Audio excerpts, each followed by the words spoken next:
ina gwanin wani ganawa. Ni dai gwani na babu kamar sa. Dan takarar ciyaman ɗin Gwale. Alhaji Awwalu an yayo. Mai taimakon bayin Allah su marayu marasa ƙarfi. Sannan mutum da shi mai nagarta. Domin me wallahi yayi mun gani. Lokaci yayi maza da mata mu zaɓi Awwali an yayo domin shi ne jajirtacce ɗan takara wayyo Allah na. Awwali an yayo shi kaɗai ne ya cancanta a ce an ba shi kujerar ciyaman a ƙaramar hukumar mu ta Gwale. Yana ba mata marasa ƙarfi jari domin inganta sana'o'insu. Ba iya nan kuma ya tsaya ba. Mutum ne shi mai son ci gaban jama'a. Ya jagoranci ayyuka kamar haka. Ya biya mana kuɗin makaranta. Ya wani burtsatse.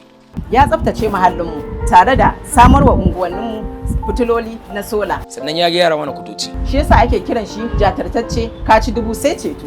Ciyaman na karamar hukumar Gwale da yardar Allah sai kayi. Ina kira a gare ku yan uwana mata. Ga dama ta zo ku zo mu zaɓi cancanta a karamar hukumar Gwale. Ciyaman Alhaji Awwalu an yayo sai kayi da yardar Allah. Fatan mu haɗa ƙarfi da ƙarfi ta hanyar zaben shugaba adil. Albarman manzo Allah sallallahu alaihi wasallam muddin aka bashi duk wani bakin cikin mu zai kauda shi, farin ciki zai dawwama. Sai kayi da yardar Allah wato Alhaji Awwalu an yaye. Yan mata, zawarawa, matan aure ku fito wanku da kwarkwatarku matashi na matasa da iyayenmu da kakanninmu da kannanmu da yayyenmu. Ga dai ranar sakayya ku zo mu saka masa. Wani rabul Alhaji Awwalu an yayo sai kai.